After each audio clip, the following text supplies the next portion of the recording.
first job out of school? 250. They said go walk the street. You know, of course, I came for my first day of work in a suit and tie and all that stuff. And it was the first month. It was the first Tuesday after Labor Day. It was 1,000 degrees outside. That was the first lesson in what shoes not to wear.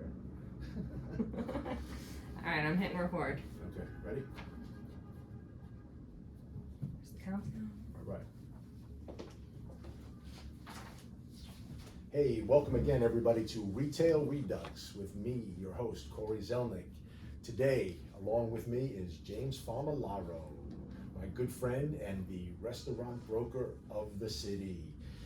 James Famularo is president of retail leasing at Meridian Capital.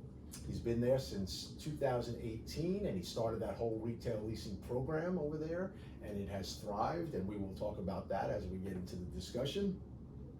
I know James for probably 10 or so years now. I know he's been in the business for about 23 years. We've come to learn more about each other as we've evolved in the business, and that's why he's one of my top-notch guests, and I'm looking forward to this chat. James is, like myself, a New Yorker. He's born and raised out in Brooklyn, New York. I know he's living here in the city now these days. He's got a lovely wife, May, and he's got his sons, Massimo and Rocco, away at school. And if you follow James on social media, those are some big boys. They are coming around, and we'll talk about them too along the way. James is a high-volume retail leasing broker here in the city. He's got well over 1,000 deals in his hip pocket. He has become known as the restaurant broker to go to as far as opening up restaurants in and about this city, all types: kosher, Italian, clubs, not clubs, chop shops, this shop, that shop, and we'll talk about all of that stuff. And James is going to give us his perspective on what's going on in and about the city. Under his belt, he's got the Brooklyn Chop House, he's got the Hunt and Fish Club, One Oak, Gold Bar, just to name a few, and I know that list is very long, but we don't have that kind of time. So we will hear some things from James. James, welcome. Thank you so much for having me, Cory. It's my pleasure. I'm looking forward to having a little chat with you. So like we said, you know, like the bio says, like I said, you're doing it for quite some time now, and I've become pretty much a restaurant specialist. I know you do other things, but you've become well known for your restaurant work. Tell me about that business these days. So yeah, I mean, when I first came in the business, I felt like I was in a herd of sheep, and I quickly realized you have to differentiate yourself from everybody else. And how do you do that? You gotta get a niche. And I originally tried art, right? Okay. And I thought this was cool, and you know, you get to go to the gallery openings and meet famous artists, and that was my plan originally. And I started, and I don't know if you've ever dealt with anybody in the art world, and galleries or artists or painters or sculptors, but they don't like to spend any money. I was waiting for you to get there. Yeah. I knew where you were going. They trade everything, and so I did my first deal, and I'm so proud, and the guy gave me a painting, and then I was like, all right, and then he also gave me a referral. He's like, this guy Jeffrey Deitch is looking for a new gallery, and I started working with him, and we negotiated and went back and forth, and he gave me a painting, and then I worked with this famous photographer, Nat Finkelstein, and he became famous. He used to follow Andy Warhol around, Okay. and the Velvet Underground or whatever it was called. And he gave me this famous picture of Nico, the head singer, and he autographed it. And it's beautiful. A year later, I had no money, but 16 beautiful pieces, which I still own today. And I was like, this is great, but if I want money, Right. I have to kind of pivot. Right. So while I was wondering where am I gonna go from here, a buddy of mine called me and he said, hey, can you help me find a restaurant? I'm like, okay. I'm still trying to figure out what I'm gonna do, but I did some research, and at the time there was only 2 or 3 guys really focusing on restaurants. Well, I'm going to jump in real quick, Yeah. because I remember back in some of my early days as it relates to restaurants and the restaurant business from a brokerage perspective, and I always found that, and it's funny you talked about art galleries first, is that the restaurateur was really the artist, and then it was about everybody else's money, who was investing in him and all of that. 100%. And so there was that aspect of it, and then there was the aspect of, at least then, I don't know if it is as much now, key money was always involved. So that meant cash up in some form, and I found early on that would give some serious agita. Yeah. Working in that manner. So And you're absolutely right, and that's how I really started when I get going, and I started doing, as I was saying, I did one restaurant deal, and I was still not committed to the restaurants niche of the business, but I did one, and it was like a roller coaster, and I got a lot of agita, but I did it, and I got paid, and the guy referred somebody else to me, and then somebody else, and somebody else, and I came across a lot of those key money deals, which was you're dealing with an outgoing tenant and his attorney, and an incoming tenant and his attorney, and the landlords and their attorneys. So you're dealing with another faction, and it just makes it so much harder. That together with dealing with designers and architects and liquor licensing and community board reviews, and it's just a lot more complex than say a drugstore or a pharmacy or a clothing store. And I just adapted to that world really easily, but key money is a product of an environment where there's no spaces. We're obviously not in that environment right now, so there is no such thing as key money. When people ask me, can I sell this restaurant, I say no, give the keys back to the landlord, because not even for $1 can you sell it, because the rents have been adjusted, and it's just not the environment for key money. Right, and I think, I know you're going historically, but you jump ahead to today. Certainly today, the term du jour is second gen, right? Everything is second gen. Right, no one wants to put in that capital to build from scratch. And so when a second gen comes on the market, not that anything is fast in our business, but those things move pretty quickly. They move pretty quickly, and it's actually the opposite of key money nowadays, in that if it's not second gen, the landlord in a lot of cases are willing to put up a TI check to build out the infrastructure to make it second gen, to make it more desirable. So I mean, I'm doing more TI deals with non-national credit tenants than ever before. That's interesting, right? Because that is certainly a certain type of roll of the dice on the landlord side. Right now, I would say that I'm somewhat in the food service business to a degree, but I do it different than you, right? So I'm more branded with the clients that I represent, the national QSRs and things like that. That's my world with its own agita. But our conversations are bringing a signature to the table, so getting the landlord to invest, TI, concession, what have you, is a little bit more palatable. It is a little bit more palatable. However, at the end of the day, we've all seen the JCPenney's go out of business, the Walgreens go out of business. So no matter what big name you can tell me, I can give you an example of them going out of business somewhere somewhere down the line. Right. I mean, so there's no guarantee. Right. You mitigate your risk as much as you can. And in the situations that I've been in recently with the TI, once the landlord pays for the venting and the grease trap and the walk-in box, it's great for a Panda Express, it's great for Joe's Clam Bar or Pizzeria or whatever. Right. It just makes it a lot easier to rent. Yeah, he's making a calculated investment in his property, basically. Because if it's one guy one day, it's there for the guy the next day. I just remember back years ago, I'm going to say, probably 10 years ago at this point, I was sitting at a Revenue Stores Committee meeting, you probably were there or whatever, there's 50, 60 of us in a room, and I remember standing, Fred Pozniak, my good friend Fred Pozniak over at Empire State Realty Trust, love you Fred, he stood up and he was talking about space and market and whatever was going on in the marketplace, and I said, Fred, remember what I told you over coffee last week? And he gave me a look, and this is in front of the whole room, I said, if you could vent it, you could rent it. And True. The whole room cracked up, because of those very cool people in the revenue room, right? Side note, we'll talk about that later. And I think that still holds. And I don't chart it. I don't know if you do or not, but right, if you look broadly across our landscape, we're probably in the 70 to 75 percentile, meaning food service related businesses that have transacted over the last 10 years. It's true. Right? It's true. When I first came into business, nobody wanted anything to do with the restaurant industry because they were so complicated and convoluted with everything that we talked about earlier. And everybody wanted to do the high brands and fashion, they're cleaner, they're sexier, they're better to bring to the banks.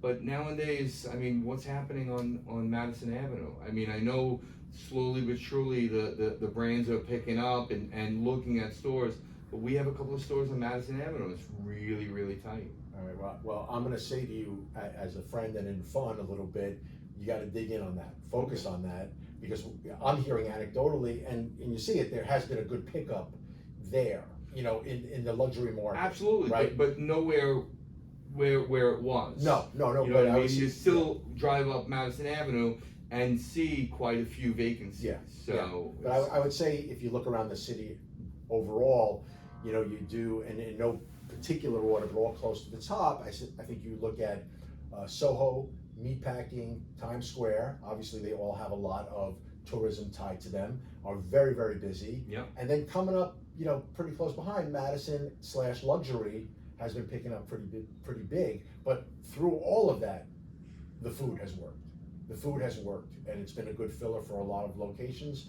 The landlords are much more receptive to it, you see it, and then clearly the second gen stuff turns rapidly. Yeah, I mean, any second gen space I have, right out of the gate, we get several offers.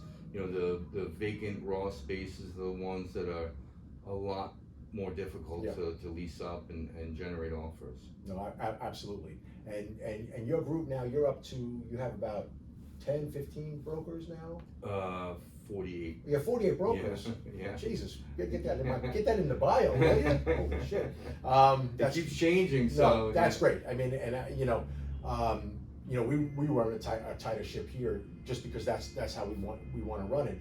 Are your guys are they around the room in terms of different types of retailers? Are they focusing on restaurants? They feeding off of you? How do you see them seeing the arena? So all of the above, we have about 5 or 6 senior guys, and each senior guy has juniors that they work with. I have about 4 or 5 juniors that just focus on my stuff and help me with showings and outreach and then there's some other guys that focus on tenant wrap. So it's the whole mix. No, it's great. I think you guys are doing amazing stuff. You're picking up great assignments, and you're turning over leases, and I think that's fabulous. And it's a credit to you, and it's a credit to your organization. And it's wonderful. The company is amazing. That's great. No, they're a good group. They're a good group over there. I did want to ask you one thing because we spent so much time on restaurants. You did have on your bio, did you do something with the city and a housing shelter? Was that like a big transaction of yours back in the day? 771 9th Avenue, Okay. the homeless, it's not a homeless shelter, it's an outreach shelter, and we actually, it was the old Benjamin Moore Oh, I remember that, sure. store and factory Mhm. upstairs. It's about 15,000 square feet. And right before the pandemic, in like 19, the latter part of 19, we signed this interactive theater. Okay.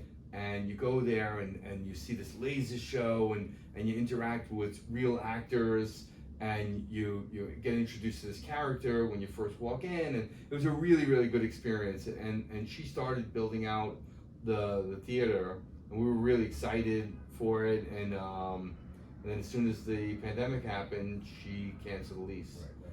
So we got it back, and then we wind up negotiating with a consultant that works with the city, and he said they needed, and he has a bunch of different shelters around the city, and he needed this location so then he can meet with the homeless population Okay. and have a place for them to take a shower and sit down with a consultant or a psychiatrist. Right. And it really helped them, and we're in the process of building it out. So we signed that maybe 6 or 8 months ago. Mm. So it's a project we worked. Well, that's the city. I mean, that's great. It's great that you're out there doing some other stuff.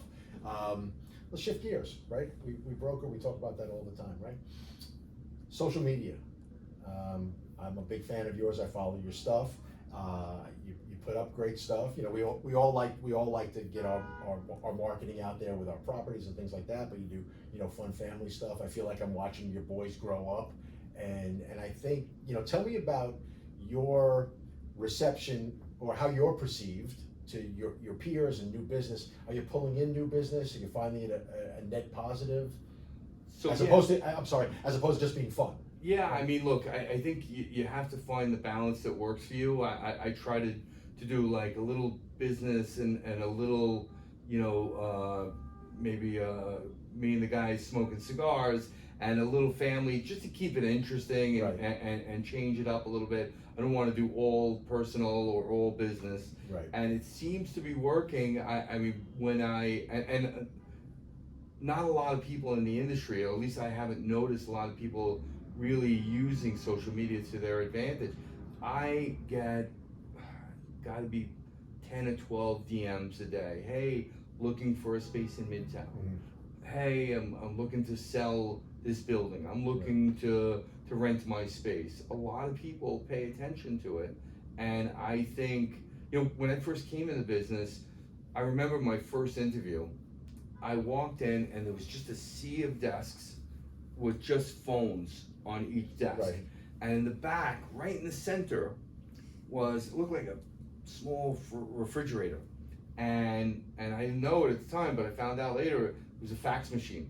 So people would tape words and pictures and then photocopy it and fax it out to all their clients. I don't know if you remember that. I remember. So I at the time, it had to be like 2001, 2002, people started really using email and trying to send files, even though they couldn't send large files. So what I did is, instead of faxing it, I scanned it and would send it out to, you know, 20 or 30 clients. Right. And that was like this first Sure, email sure. blast.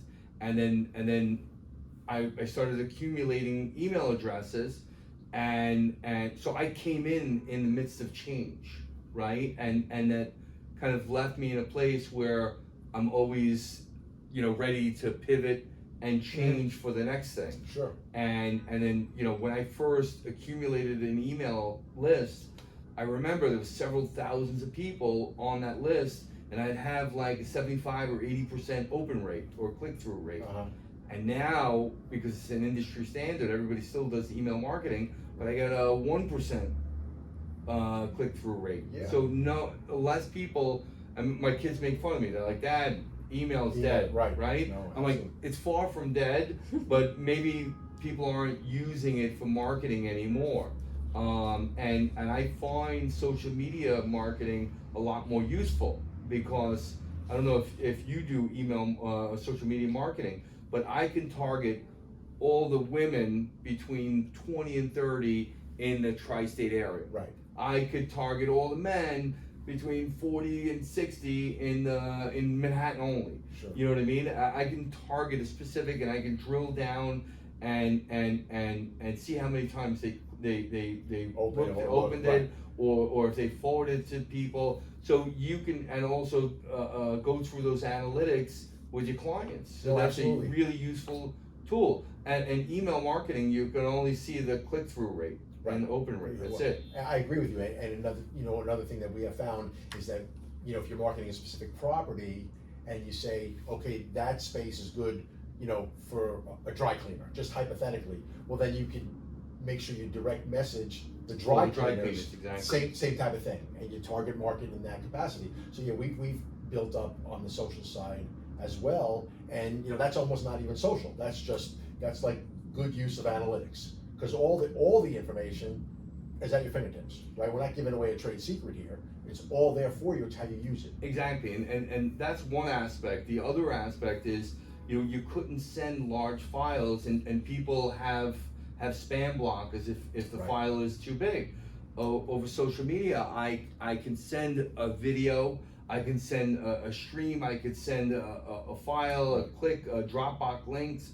I can send anything I want, and if somebody wants it, they'll click through it and they'll DM me a question, Exactly. and I can even direct click this button send me a WhatsApp message, send me an email, send me a DM. Right. You know, it's just so much more useful and more specific. Yep. You know, and it's I just can't understand why everybody's not using it. Yeah, what'll happen is one of these days, and I'm not holding a charity nor are you, for the big companies, right? They do what they do, they have reasons for not being able to do it. I know from who I can sit in that chair on in terms of future conversations. I have great friends at all of these companies. Most of them can't sit there because the company won't let them. And I think that holds true for social media and how they utilize it. And, you know, again, not holding a charity for them, but I think long term, that's to their detriment. Because they have marketing responsibilities like you and I do. We all do the same thing. We have to rent space, whether it's for the tenant or the landlord, right? We have to do what we have to do. And with handcuffs on, I just can't see how you could do that. I agree 100%, and it's a tremendous tool. And what I also have found with it is that there's with it, doing it well, you take away the cold call because they know you.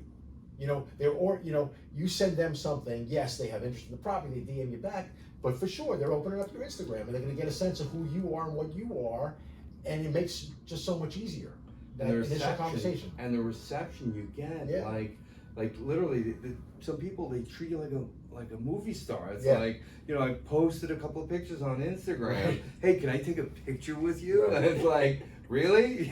No, you really need to get out a little bit more. Yeah, I know. I get that. I actually have had that a couple times at the Knick games where guys come up to me like.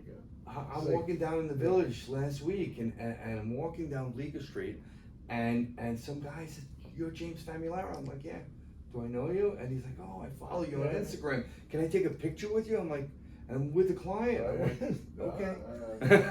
Right. And then you just have to wonder about him. And, whatever. Right. No, it's a tremendous tool, and I think that it's going to have tremendous long-term benefits, short-term and long-term benefits, because all the information is there. So if we as you know, consultants, advisors, brokers, whatever you want to call us, can provide it in a strong, factual, and fun way to people, it makes life a lot easier. I agree. You know, and I think it's great, and I think that you, like I said, you guys are doing a tremendous job with it. I love following you guys, and you know, I'll compliment you on your manicure because I see you holding your cigar on your posts all the time, and I see a nice manicure, and I see your little whiskey and your cigar, and that's good for you. And I love seeing, I get a kick out of it, and I love seeing you and our mutual friend Tommy D. We'll make sure we get a Tommy Donovan shout out somewhere in this thing. Tommy and I go way back, and I love him to death. He's the best. So, you know, as we work our way towards, you know, somewhat of a closure of the conversation, give me your New York City perspective. You're a New York City guy. I know what mine is. I preach it all the time. We both similarly preach, but you know, let me hear it from the horse's mouth. So you want my spiel? Give us a spiel. I say it all the time. This city, it looks so vast when you're sitting or standing inside of it, but it's really 3 miles wide and 9 miles long. And what is there? 9 billion people on the planet. Every one of them wants to be on this little sliver. It's like we're in our own galaxy. I mean, we both seen it after the .com bubble, after the World Trade Center bombing, after the mortgage crisis. As horrible as it looks, I remember during the pandemic walking in the middle of Times Square and being the only one, no cars, no people, anything. And we rebounded, and we're back better than ever. And we were just talking about the prices are astronomical. So we're going through a little uneasy period, but we're gonna bounce back. This is New York. It's amazing. If you look at a historical chart, it's not like anywhere else on the planet. It goes up and up and up, and then kind of stabilizes. Some event happens, and then it goes up and up and up, and then something happens, and every 8 or 10 years, and then kind of stabilizes, goes down a little bit, and then goes up and up and up. And it's since 1920, I believe, and it's like that over and over and over, and it keeps going up and up and up. It's not like that in Florida. Florida, it goes up, and then catastrophic event goes down, and then goes up, and then catastrophic event, a hurricane or something, and it goes all the way down. Yeah, we get when those things have happened, and there'll be a next one, hopefully not soon, you know, but something else will happen. at some Hopefully point. when we retire. Yeah, right? Yeah. We get, what happens is, you're right, we get hit hard and we get smacked around, but For it's not a small huge, period, right, yeah. it's not huge, and clearly New York is the most visible, so it always looks much worse. And maybe it is worse for a short period, but you always find that the bounce back is so much quicker here. So much quicker. And- And you know what? Let me tell you, I've been guilty. I remember after the Trade Center bombing, you know, it was so so bleak Mhm. for a period of time, and everybody seemed depressed, and you know, I was like, you know, will we ever bounce back? And scratching my head, and then all of a sudden, before I knew it, everything bounced back. Right. And I was like, wow, that was quick. And you know, I noticed every event we just bounce back so quick. Yeah, I think that, you know, we all go through this, you know, as advisors and things, is like when the pandemic hit, okay? You know, March 15th, March 13th, pick a date, whatever that date was. And so from the middle of March, probably till June-ish, all we did was hold hands, right? We talked to all of our clients, we tried to help them, you know, restructure leases, keep them calm, help them And out. then the riots happened. And then the riots happened, but you still got to keep everybody calm. Certain situations, you know, there are still lease obligations, different with an entrepreneur than a corporation, but there are still issues. And how do we handle it? You maintain that rapport with the people. You know, you keep them as calm as you can, and then you get ready and you start to slowly creep it back up, and you ramp up. You got to be prepared, right? Yeah. We can't, you know, with like the stock market, right? Don't try to catch a falling knife. You know, we don't have crystal balls, but we do know it's going to go up. 100%. And you know what? I found a lot of people kind of checked out. Yeah. They went to the Hamptons, they went upstate. And my philosophy on that is you're going to check out and you're going to be kind of accustomed to a slower pace Sure. and miss everything that's going on. And what happened to that space? Who leased that or who Yeah. closed that? And like you're going to lose your grasp on things. Right. And you're going to get so cold by the time you come back and you see things are hot. You know, it's going to take you months and months to get reacclimated. I think you're right. I think there's a group, whoever they are, that fall into that category. I think there's another group that just left the business completely because they're like, what the hell am I going to do? Because I don't know when this is going to end, and I got to eat. And people took salary jobs, so that was, you know, that's a problem. And I just think that you just needed to be, you know, as resilient as you possibly can. You know, we have experience just from time in the game, and you just work through it, and then it finds its way, you know, just back around, and you get there, and you get there, and that's what the city's about. You know, look, we're New York City guys, and I'll pat ourselves, you and me, on the back and say we fight, and we're resilient, and we just keep going, because we both know that in the end of the day, one, it's going to get better, It's going to get better, and always. two, this creates opportunity, and we're going to take advantage of it. You're going to take advantage of it for your clients. I'm going to take advantage of it for my clients. You're going to take advantage of it for the Famularo family. I'm going to take advantage of it for the Zelnik family. Yeah. And New York City will be the best, as Exactly. it always is. Exactly. And I like to think that we do these deals, and it not only helps the landlord, it helps the co-tenants on the block, it helps the workers, it helps the residents. We do each deal that we do helps out a little bit more. Absolutely. Not often you get to curate entire blocks and things like that, because there's so many independent owners. But I'm with you, because you rent that place to the local cafe, and then you go next door and tell that landlord, look, I put them in, look what it's doing, let's do this with yours. And so it's just a fabulous. New York is just a fabulous story, and we don't have to belabor that, because we know it and we love it, right? Yeah. Well, James Famularo, thank you so much for your time. I love having you here. I hope we get to do it again in 6 months, and we'll talk about how great the market is. And until next time, I'll see you out in Las Vegas. Thanks for having me, Cory. All right, James, you stay well. Nicely done.